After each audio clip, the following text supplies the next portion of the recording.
As of October 1st, federal funding for public broadcasting has ceased. KQ2's Courtney Rowe has more on how an area public broadcaster is now speaking out.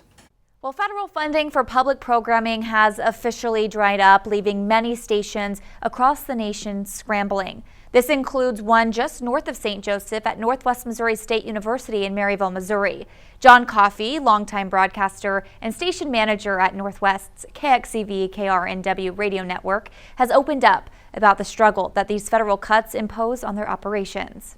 We really don't want to have to make any programming cuts as far as the programs we offer. It covers those costs, and also it covers the cost for one full-time salary position that we offer here.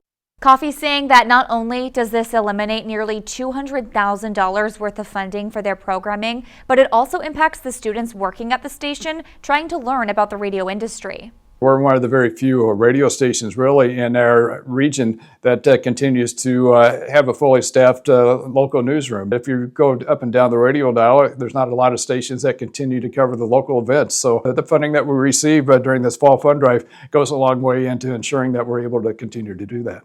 They're asking the community to help relieve this burden and encouraging people to donate to their fall fundraiser. I would like to see federal funding come back, but I'm not optimistic that that's going to be the case. So we're going to have to rely more and more on our listeners to make up the difference in that. Our listeners are really important to what we do. We appreciate the fact that they tune in every day, and we also appreciate the fact that they are making a difference, making those pledges of support. And although funding cuts may be putting a strain on the operations, Coffey assures listeners that it will not impact the quality of programming or the education that students receive.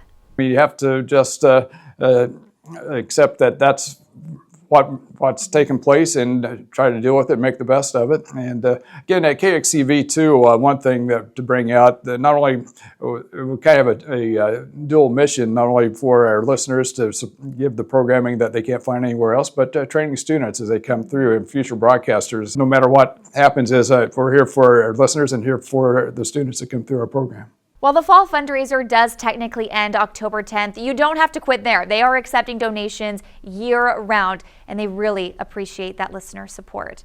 Reporting in studio, Courtney Rowe, KQ2 News. Thank you, Courtney. For more information on how to donate, visit kxcv.org/pledge.